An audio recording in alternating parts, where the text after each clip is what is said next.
Welcome to FTB Weekends. We are recording this Saturday, the 24th of September, 2022. It is currently 1:10 p.m. Eastern Time. I am, of course, not on screen yet. Hold on. I am Jason C. McLean. And, of course, welcome, as always, Dawn McSweeney. How are you? Oh, good. Well, I mean, the weather's been kind of weird. Like last night it was like I had to close my window for when I was sleeping. It was cold, and then I wake up today and this shirt feels a little bit hot. It's crazy, but apparently we're getting a lot of rain this weekend, but we're not getting as much as the Gaspé, because Hurricane Fiona apparently is going to hit the East Coast, and advisor for all of our listeners in like the Gaspé and stuff. I mean, like it that, kind you know, of, watch. it, yeah, yeah. Watch it. So it already hit the Atlantic provinces. The Yeah. photos are, it made landfall with the lowest recorded pressure. It kind of sets a precedent for what we could assume is going to be the next wave of climate change related storms that kind of are record breaking, and houses are washing away. Now it's coming at the Gaspé and Ile de Madeleine and everything like that. And Premier Legault said he promises like to cover the costs of rebuilding for all the people in the affected areas. I'm not sure if he said rebuilding. I feel like what he said was, because it was a live press conference and he was kind of flippant about it, but he's like, I want to assure the people in the path of the storm that we will, anything that isn't covered, any losses not covered by insurance, we will make up the difference. That's the phrasing. And the people in the path of the storm are probably people in his like core writings just ahead of an election. Isn't it right? Shocking? Yeah, exactly. But meanwhile, and also, Montreal. Yeah, go on. Segue. Montreal wanted $10 billion for $10 billion. And that for climate change adaptation, and that sounds like a fair number when you consider how big our city is. And Legault said no. We said $7 billion in total for everywhere. Yeah, including. But the thing is, when he said no, then we got a month's worth of rain in 2 hours, like right after, like in case nature was like, "Oh, we heard you say no. Here's what you need," and then flooded out our metros and stuff. But yeah, so now he's saying $7 billion for toutes les régions là, mais c'est pas divisé. They haven't figured out who gets what. That's up for discussion, as is the actual plans as what the money would do. That sounds like something he would do if he's reelected.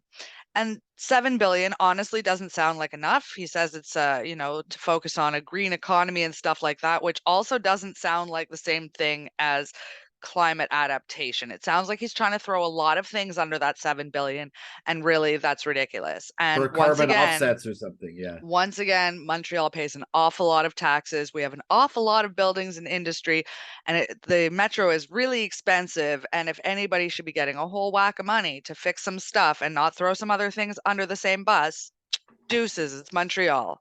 Yeah. Well, I mean, I'm so mad. He doesn't care about Montreal. Yeah. Can we talk about the election for a second? Sure. Let's talk about the election. I'm so sad about the election. I'm a big love to vote kind of person, and I'm just so sad to vote. There's nobody I want to have win. It's really a vote for who I don't want to have win, and he's going to win anyway. So he's not going to win. He's not going to win in Montreal. He's not going to win in. I'm pretty sure you're in the Plateau. I'm pretty sure you're in a Quebec Solidaire riding. I'm pretty sure that's they're going to take that one. They might take my riding too. Do you want to know who also I don't want to have win? You don't want Quebec? Yeah. And that's the thing, is the Liberals haven't even made a good enough pitch for themselves for me to be excited about them. I've been talking to people who really were. I ran into some people who were equally excited about Wholeness Ballarama and the Bloc Montreal, or Ballarama Wholeness. But the thing is, there's really no hope for that to happen at this time, despite the fact that Project Montreal is standing for the things I believe in, and he would make a wonderful leader, and it's just not going to happen now. But at the same time, I even though there's some stuff I don't like about them in general, I think I actually do like a lot of what QS is offering this time. But we will be talking about the elections extensively next weekend, because it's the last show before the election. So we're going to talk about, where they might be having a referendum. Yes, Jason, I do, and it doesn't make me any happier. In Ukraine. In Ukraine. This whole thing. Well, Yeah, go let's on. just back up a bit. Yes, there's these quote unquote elections to join Russia, referendums to join Russia in some parts of Ukraine that the Russians are opposing. But the main story is that Oof, Putin is actually calling up 3,000 reserves. A lot of it's targeting 300,000. 300,000 reserves to fight in Ukraine. A lot of it's he's doing a draft basically. A lot of it's targeting ethnic minorities and protesters. There was like thousands of protests against this draft and against the war in Ukraine. And there was one protester was arrested, was forced to either take 9 years in prison or sign up to the military to go fight in the war he was protesting. Do you know what touches my heart is the protesters who really show up and protest things when they have so much on the line, and it's like a do or die, and it's one of those fight and die or live on your knees situations, and the bravery and strength of will and fortitude of spirit it takes to stand up under those conditions just really moves me and gives me hope for humanity. The situation there does not give me a lot of hope for humanity, unfortunately.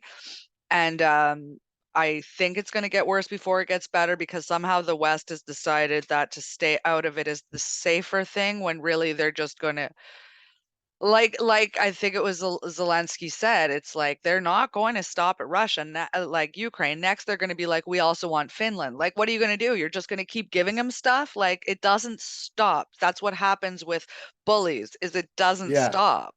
Well, I think the best hope is to get like maybe the only good go oligarchs. I mean, people are disappearing, people are dying in Russia, like by They're falling out mysterious of a lot of circumstances. windows. Yeah, yeah, Defenestration. I had yeah. to learn the word defenestration because of this. I learned that. I learned that in grade 11 history, world history. We took that For what? defenestration of Prague.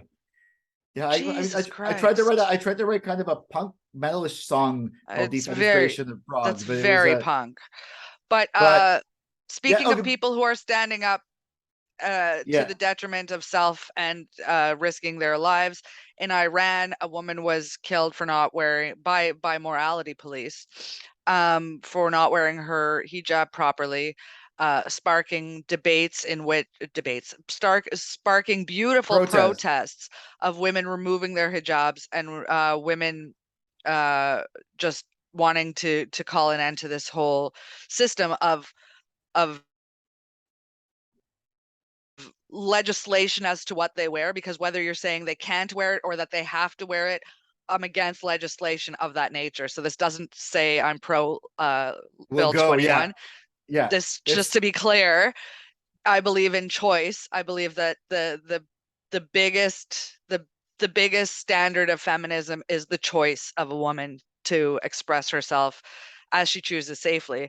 And 26 people so far have been killed, and the leader guy of Iran has said that protesters should be dealt with decisively. And so once again, just a showing of force and the beauty of the human spirit to stand up under such terrifying conditions and say enough is enough and risk your whole life for it. And we should all just take a moment to give thanks and thoughts to the people who live harder lives than us and risk everything to get out from under the oppression.